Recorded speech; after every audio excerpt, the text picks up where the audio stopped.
Come with me, come Baitullah, I'll teach you Kalamullah, I'll teach you Bismillah. Come with me, come Baitullah, I'll teach you who is Allah, I'll teach you who is Rasulullah. No one is great but Allah, I'll teach you Kalamullah, I'll teach you Bismillah. When you start eating food, say Bismillah. Assalamu alaikum wa rahmatullahi wa barakatuh. আপনারা সবাই ভালো আছেন? আপনারা সবাই ভালো আছেন? এই যে বাবা দেখেছেন কে? আচ্ছা আচ্ছা, মাশাআল্লাহ।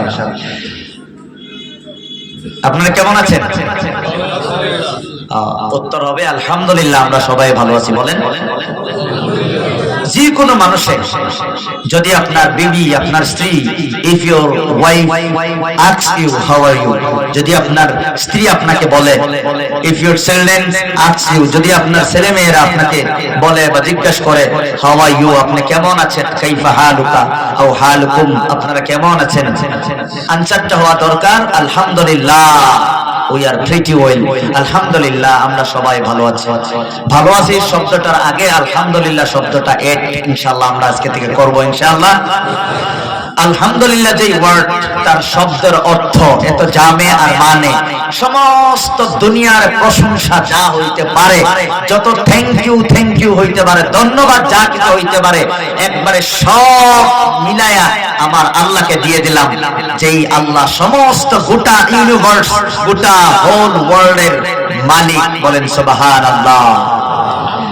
সম্মানিত ভাইয়েরা, কিয়ামতের ময়দানে আপনার জীবনে একবার আলহামদুলিল্লাহ যদি আরেকজন থেকে বেশি হয়, ধরেন আপনি আর আপনার ভাই জীবনে অনেকবার আলহামদুলিল্লাহ বলেছেন, কিন্তু আপনার একবার আলহামদুলিল্লাহ বেশি আরেকজন থেকে বেশি, তাহলে আপনার একটা পজিশন কিয়ামতের দিন রব্বুল আলামিন দিয়ে দিবেন।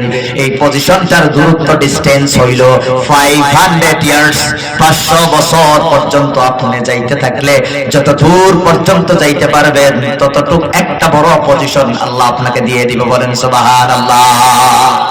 কেন বললাম আলহামদুলিল্লাহ? বলবেন আমাদেরকে সুস্থ রাখার মালিক কে? উত্তর হয় নাই। সবাই ভাবে হাত তোলেন, সবাই ভাবে হাত তোলেন, বলেন একমাত্র আল্লাহ। আমাদেরকে ভালো রাখার মালিক কে? একমাত্র আল্লাহ। সুস্থ রাখার মালিক কে? একমাত্র আল্লাহ। আপনাদেরকে এই জায়গায় কে নিয়ে এসেছেন? একমাত্র আল্লাহ। কারণ একমাত্র আল্লাহ ছাড়া আমাদেরকে ঘর থেকে এখানে আনার আর কেউ নাই। কথা বলেন ঠিক কিনা?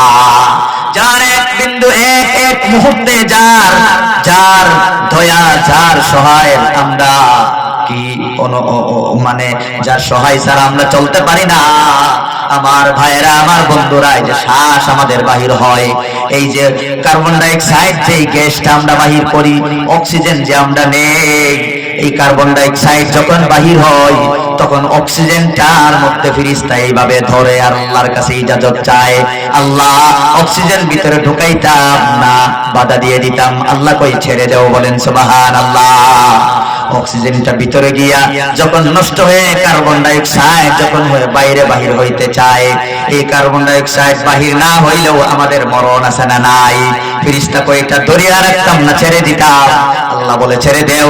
যখন ছেড়ে দেই তখন আমাদের এই কন্টিনিউয়াস প্রসেস চলতে থাকে, আমরাই দুনিয়ার মধ্যে জীবিত থাকি। এক সেকেন্ড আল্লাহর দয়া ছাড়া দুনিয়া থাকার উপায় নাই। আমার ভাইয়েরা, আমার বন্ধুরা, প্রায় 300 কিলোমিটার দূর থেকে, লক্ষ্মীপুর থেকে এখানে এসেছি। বাড়ি যাইতে পারবো কিনা আমার কোনো তাওয়াক্কা নাই, 2 সেকেন্ডের ভরসা নাই। এতক্ষণ সময় আমি শুইয়া চিন্তা করতেছিলাম, আহারে এখানে যদি মরে যাই, এখানে আমার মা বাবাও আমার শেষ জবানটা দেখতে পারবে না, আমার কথাগুলো শুনতে পারবে না, কোনো কিছু যদি বলতে চাই তারাও শুনতে পারবে না। হয়তো আপনারা যদি লাশটা পৌঁছায় দেন তাহলে আমার মা বাবা সেই লাশটা পাবে। কথা বলেন ঠিক কিনা? এখানে যদি আমি মরে যাই, কেউ যদি মা বাবাকে খবর না দেয়, তারা বিশ্বাইতে তারা হয়তো অনেক বেহুশের মতো হয়ে যাইবে, আমার লাশটাও হয়তো পাওয়া যাবে না। কথা বলেন ঠিক কিনা? এক সেকেন্ডের ভরসা নাই এই দুনিয়ার মধ্যে। সারা দিন দুনিয়া দুনিয়া দুনিয়া লয়ে আমরা ব্যস্ত। ভাই আল্লাহ দুনিয়া দিয়েছে, দুনিয়ার মধ্যে আমরা পরীক্ষা দিতে এসেছি, কিন্তু দুনিয়ার মধ্যে এক্সাম হলের মধ্যে গিয়া পরীক্ষা না দিয়া যদি বসে থাকেন, কপালে আপনার রেজাল্ট আসবে না কপাল পোড়া হবে? কথা বলেন। পরীক্ষার মধ্যে গিয়া, পরীক্ষার পত্র গিয়া খাতার মধ্যে যদি না লেখে কলম কামড়ান, তাহলে কি দশা হইবে? গোল্ডেন প্লাস নিয়ে ফেল করা ছাড়া আর কপালে কিছুই জুটবে না। কথা বলেন ঠিক কিনা? সমস্ত দুনিয়াতে যেই দিন বালিক হয়েছেন ওই দিন থেকে আপনার পরীক্ষা স্টার্ট হয়েছে। Exam is being taken, exam নিতেছে আল্লাহ তাবারক তাআলা। এই এক্সাম শেষ হয়ে যাইবে যেদিন আপনার শ্বাস আপ ডাউন বন্ধ হয়ে যাইবে, ওই দিন আপনার বেল ঘন্টি বাজবে, পরীক্ষা শেষ। তখন কি পরীক্ষা দিয়েছেন আর কি দিচ্ছেন না, এইটার উপর ভিত্তি করে এই বিচার প্রক্রিয়া আরম্ভ হয়ে আপনার লাস্ট ডেস্টিনেশন, লাস্ট গোল, লাস্ট আপনার ঠিকানা আল্লাহ তাআলা নিশ্চিত করে দিবে। কথা বলেন ঠিক কিনা? আমার ভাইয়েরা, আমার বন্ধুরা, আমি বেশি সময় আলোচনা করব না। আমি আপনাদের সম্মুখে সূরাতুল আহজাব, সূরাতুল আহজাবের সূরাতুল আহজাব 33 নম্বর সূরার 21 নম্বর আয়াত আমি আপনাদের সম্মুখে তেলাওয়াত করেছি। এই আয়াত সম্পর্কে কিছু আলোচনা করব ইনশাআল্লাহ। বুখারী শরীফ থেকে একটি হাদিস আপনাদের সম্মুখে উপস্থাপন করেছি, এই সম্পর্কে একটু আলোচনা করেই আরেকটা হাদিস তেলাওয়াত করেছি, আমি আলোচনা শেষ করব। আমার ভাইয়েরা, আমার বন্ধুরা, আমি আমার আলোচনা শুরু করার আগে আমার বিষয়টা জানিয়ে দিচ্ছি।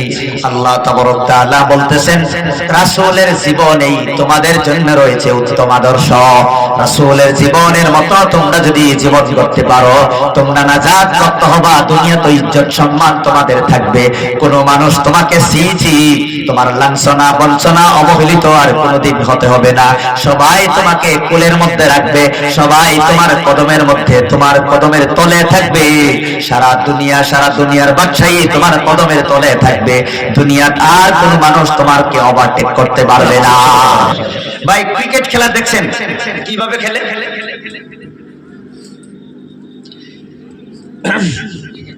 প্লেয়ার থাকে, একজনে ব্যাটিং করে আর একজনে বোলিং করে, বলে না? বল মানে না, একটা নির্দিষ্ট জায়গা থেকেই তার দুই পাও রাখিয়া বল করতে হয়।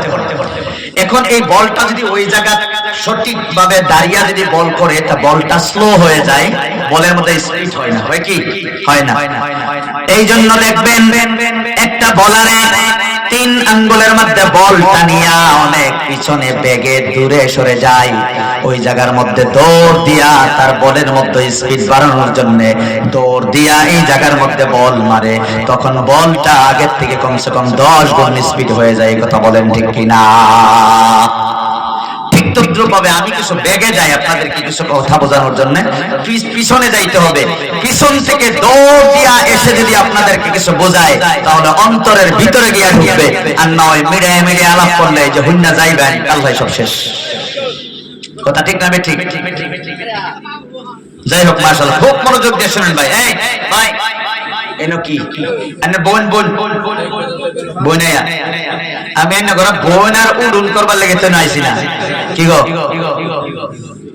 বোন আর উডুন করে যদি কোয়া হয়, সব সময় তো সব হারাই যাবো। আমি কি আলোচনা করলাম? আল্লাহ কি ওয়াজ থেকে উডুন না যে এইভাবে তাকাও যুবকরা যারা দাঁড়িয়ে আছে ওয়াজ শোনার জন্য। অনেক ভাইয়েরা বাড়ির থেকে কই আইছে না, কিন্তু আমার আওয়াজ হয়তো অনেক দূর পর্যন্ত যাইতেছে। আমার মা বোনদেরকে বলতেছি, মা বোন কই আইছে বাড়ির থেকে ওয়াজ শুনবো, কিন্তু রাস্তাঘাটের মধ্যে অনেক ভাইয়েরা খাড়ে হচ্ছে, অনেক বাজারের মধ্যে ঘোরাফেরা করতেছে। আইনগর কমিটির থেকে তো খাওন নাই, এটা আগে জানাই দেওয়া হইতেছে, কমিটি খাওন দিত না। বাড়ির গেলে জিগাইবেন ওয়াজ যদি হুন্নাটা হয় কিরা কারায় আবার দিন যে আর যদি ওয়াজ না হন না বাজারে ঘুরে গেরা জায়গা বাদ দিন না যে বাদ যদি থাকে তা লুকাই আলবাই আর নল ভাগারানে বলাই দিন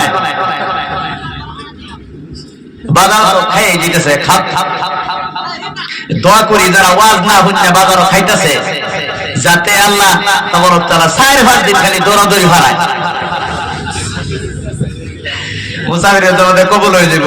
যাই হোক মাশাআল্লাহ, আমি আর দীর্ঘ করতেছি না, আমি আমার টপিকে চলে যাইতেছি।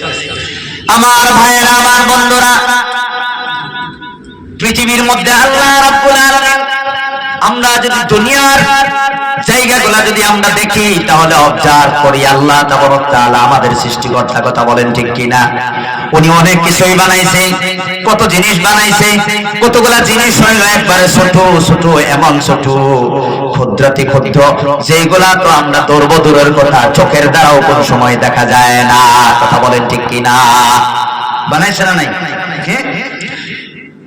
এই ছোট জিনিসগুলোর মধ্যে একটা উদাহরণ দেই, লকডাউনের কথা কার কার মনে আছে? হাত উঠান। লকডাউনের কথা আমাদের সবার মনে আছে, ইংলিশ ওয়ার্ড লকডাউন, কিন্তু জীবনে যে কেউ ABCD পড়ে নাই ওই বৃদ্ধ বাবাজিও জানে লকডাউনের কথা, কথা বলেন ঠিক কিনা? এই লকডাউনটা কি কারণে হয়েছিল ভাই? কিনা আসলো চীন থেকে, চীন দেশ থেকে না কিনা আসেন করোনা, বাদের শব্দটা ছেড়ে দিলেন কে? কোন ভাইরাস? Corona virus. এই যে করোনা ভাইরাস এসেছিল, কে কে দেখছেন? হাত উঠান। মাশাআল্লাহ, কিরম দেখা যায়? লাল না নীল? কেমন দেখা যায় গো? লাল না নীল না ডলা? ভাই, করোনা ভাইরাস এমন একটা ভাইরাস, এত ক্ষুদ্র, এত মলিকুলের মতো, অণুর মতো, অ্যাটমসের মতো, এইটা কোনো খালি চোখে দেখা যায় না। আমরা তো দেখবো কি দূরের কথা ভাইয়েরা আমার, যারে করোনা আয়া ধরছে সেও বলতে পারে না লাল না দলা, কথা বলেন ঠিক কিনা? সে তো বলবে দূরের কথা পৃথিবীর সবচেয়ে বড় ট্রিটমেন্ট, চিকিৎসা সংস্থা হইল ওয়ার্ল্ড হেলথ অর্গানাইজেশন, বিশ্ব স্বাস্থ্য সংস্থা।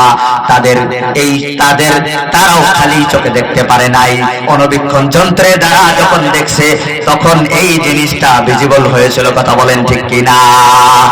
এই করোনা ভাইরাসেরও আবার প্রাণ আছে, লড়ে সরে কামড় দেয়, কথা বলেন ঠিক কিনা? এত ছোট একটা জিনিস কামড় দেয়, মানুষকে ধ্বংসও করে দেয়। এই করোনা ভাইরাস কতটুকু ভয়ানক! এই করোনা ভাইরাস আমরা জানি চীন দেশ থেকে আরম্ভ হয়েছিল, কিন্তু এই করোনা ভাইরাসের আবিষ্কারক চীন দেশ না। কারণ করোনার কারণে পৃথিবীর মধ্যে কোটি কোটি মানুষের ক্ষতি হয়েছে, কথা বলেন ঠিক কিনা? লক্ষ লক্ষ মানুষ দুনিয়া ছেড়ে চলে গেছে, কবরের মধ্যে চলে গেছে।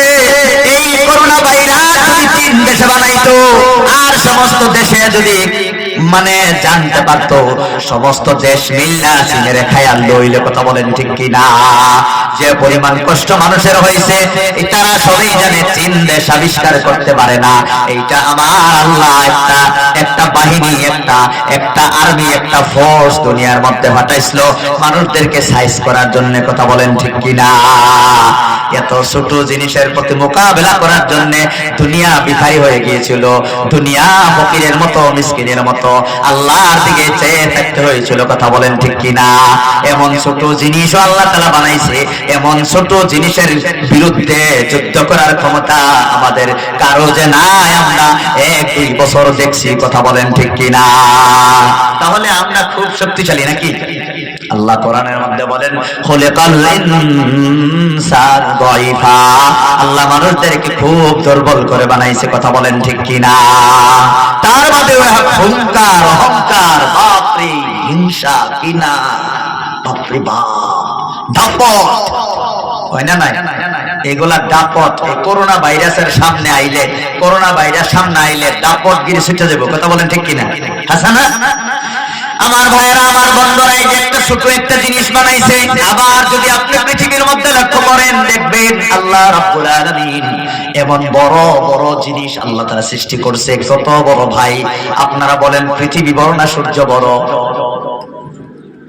আল্লাহ পৃথিবী বড় বলে কেটা জানি কইছে। কারণ পৃথিবীর মধ্যে থাকে, এই জন্য ভাবে পৃথিবীটাই বড়, সূর্যটা তো অত্যানি দেখা যায়, এই জন্য সূর্য শুধু। ঠিক আছে ভাই, মাশাআল্লাহ, কোনো অসুবিধা নাই, আপনার পক্ষে আপনি দেখছেন। কিন্তু আপনি যদি আমেরিকার একটা সংস্থা আছে, আকাশ গবেষণা সংস্থা নাসা, আপনি যদি নাসার মধ্যে চলে যান, নাসার বড় বড় দূরবীনের মধ্যে আপনাকে নিয়ে যদি ঢুকায়া দেওয়া হয়, আপনি যখন এইভাবে তাকাইলে দেখবেন, নাহারে দুনিয়াটা হইল একটা বালুর মতো, সূর্যটা হইল পৃথিবীর থেকে 13 লক্ষ গুণ বড়। কোন সুবহানাল্লাহ। এই ফতোয়া কোন মুফতি সাহেব দেয় নাই, মুহাদ্দিস সাহেব দেয় নাই, আলেমে দেয় নাই, বিজ্ঞানীদের কথা বলেন ঠিক কিনা? তারা বলছে সূর্য পৃথিবী থেকে 13 লক্ষ গুণ বড়। আমার ভাইয়েরা, আমার বন্ধুরা, কয়েকদিন আগে ওই নাসার বিজ্ঞানীরা আকাশে গবেষণা করতে করতে আরেকটা তারার সন্ধান পাইল, যেই তারাটা নাকি সূর্য থেকে আরো 10 গুণ বড়। কোন সুবহানাল্লাহ। সম্মানিত ভাইয়েরা, আর তার কয়েকদিন আগে এই আমেরিকার গবেষণা সংস্থা নাসা আসমানের মধ্যে তাদের দূরবীন দিয়া গবেষণা করতে করতে আরেকটা ধরলো, আরেকটা তার নাম হলো বেটেল জুইস। এই বেটেল জুইসটা সূর্য থেকে 33,000 কোটি গুণ বড়। কোন সুবহানাল্লাহ। এই মতো বড় বড় তারকা মনে করি আসমানে একটাই বানাইছে আল্লাহ, একটাই বানাইছে। দুইটা, পাঁচটা, 1000, কোন হিসাব নাই, কোন হিসাব নাই। আর এত বড় বড় তারকা যেই জায়গাগুলা রাখছে, এই জায়গাটা নগর ফুক মুকন্দ আটির মতো হইব।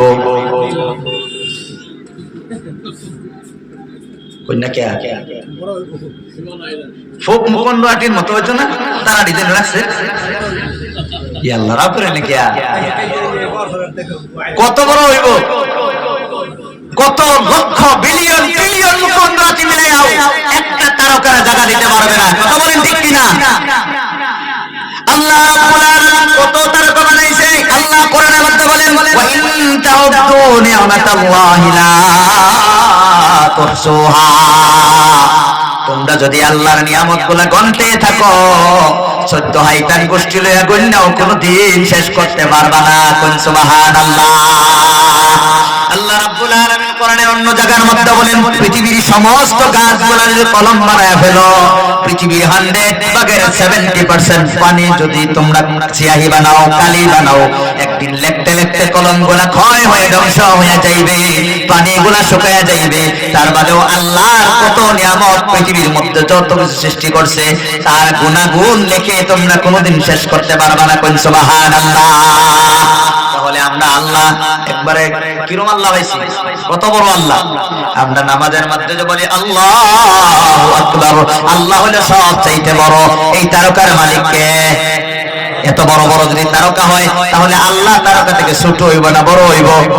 না, সবচেয়ে বড় হইব, সবচেয়ে বড় হইব। এই জন্যই আমরা বলি, ডেইলি মসজিদের মধ্যে আমরা শুনে দেই আল্লাহু আকবার, আল্লাহু আকবার, Allah is great, Allah is greatest, Allah is greatest.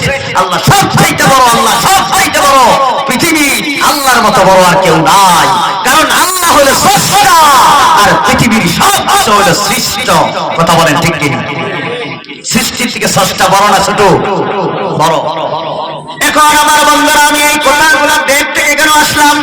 পৃথিবীর মধ্যে আল্লাহ ছোট থেকে ছোট জিনিস বানাইছে। করোনা ভাইরাসের উদাহরণ দিলাম। বড় থেকে বড় অনেক জিনিস বানাইছে। এত বড় বড় জিনিসগুলো আল্লাহ কোথায় রাখছে? আল্লাহ কোরআনের মধ্যে বলেন, ওয়ালাকাদ যায়্যানাস সামাআদ দুনিয়া বিজিনাতিল কাওয়াকিব। আল্লাহ রাব্বুল আলামিন এই সমস্ত বড় বড় গ্রহ নক্ষত্র, এই গ্যালাক্সির মধ্যে থাকা কোটি কোটি বিলিয়ন ট্রিলিয়ন তারাগুলা আল্লাহ প্রথম আসমানের নিচে জায়গা দিয়েছে। কোন সুবহানাল্লাহ। তাহলে দ্বিতীয় আসমানও কি আছে, তৃতীয় আসমানও কি আছে, চতুর্থ আসমানও কি আছে, পঞ্চম আসমানও কি আছে, ষষ্ঠর মধ্যে কি আছে, সপ্তমের মধ্যে কি আছে, আর জান্নাতের মধ্যে কি আছে? কথা বলেন ঠিক কিনা? আল্লাহু আকবার। আমার ভাইয়েরা, আমার বন্ধুরা, কিন্তু আপনারা বলেন, এই যে ছোট জিনিস বানাইলো, বড় জিনিস বানাইলো, তার মাঝে আল্লাহ সব চাইতে ভালোবাসে কারে? বলেন, কারে ভালোবাসে? কারে? হ্যাঁ, আমার মুরব্বী খুব উত্তর, সুন্দর উত্তর দিছে। এটা ওয়াজ মনে করবো না, এটা একটা ক্লাস। কথা বলতে হবে, কারণ কথা মনে রাখতে হলে কয়েকটা সিস্টেম লাগে, 5টা জিনিস লাগে কথাগুলা মুখস্থ করতে। এগুলা টিপিআই সিস্টেম কয়, total physical interaction. Think it, see it, hear it, say it, love it and do it together. এই 5টা জিনিস হইলে আপনি কোনো জিনিস জ্ঞান অর্জন করতে পারবেন। এই হাতিয়ার কাজে লাগাইতে হইবে। থিংক ইট, মেধা শক্তির হাতিয়ারটা কাজে লাগাইতে হইবে। সি ইট, চোখের হাতিয়ারটা কাজে লাগাইতে হইবে। হিয়ার ইট, কানের হাতিয়ারটা কাজে লাগাইতে হইবে। আপনার সেই এই জবানটারে কাজে লাগাইতে হইবে। লাভ ইট, আপনার হৃদয়টাকে তার মধ্যে মহব্বত লাগাইতে হইবে। এবং ডু ইট টুগেদার, এবং সমস্ত শক্তি এর জন্য খরচ করে ডিসকাশন করে করে লাইফ টাইম মেমোরিতে সেভ করতে হবে। একজন ছাত্রের জন্য এই 5টা জিনিস জরুরি। যেহেতু আজকে আপনারা ছাত্র হয়েছেন, আমি শিক্ষক, আপনারা ছাত্র, এই জন্য মাঝে মধ্যে বলতেও হবে। কথা বলেন ঠিক কিনা? এই ভাইয়ের অনেক মুরব্বির পক্ষে আল্লাহ তাআলা কোরআনের মধ্যে দলিল দেন। আল্লাহ রাব্বুল আলামিন বলেন, ওয়ালাকাদ কাররামনা বানি আদম। আমি এই পৃথিবীর মধ্যে যা কিছু বানাইছি, যতই বানাইছি, কিন্তু আমার টার্গেট আমি আদমের সন্তানদেরকে সবচেয়ে উৎকৃষ্ট বানাইছি। কোন সুবহানাল্লাহ। সূর্যের তুলনায় আমরা ধুলার পরিমাণ হব না, তারকার তুলনায় আমরা ধুলার পরিমাণ হব না, কিন্তু আল্লাহ বলে আমি তারকারে গুরুত্ব দেই না, সূর্যের গুরুত্ব দেই না। আমি সূর্য বানাইছি আদমের জন্য, তারকাও বানাইছি আদমের জন্য, জমিনও বানাইছি আদমের জন্য, গাছগাছালিও বানাইছি আদমের জন্য, পানিও বানাইছি আদমের জন্য, পৃথিবীর সব ম্যাটেরিয়ালস বানাইছি আদমের জন্য, জানোয়ারদেরকেও বানাইছি আদমের জন্য, ফেরেশতাদেরকেও বানাইছি আদমের জন্য, সব কিছু বানাইছি একমাত্র আমার আদমের সন্তানদের জন্য। বলেন সুবহানাল্লাহ।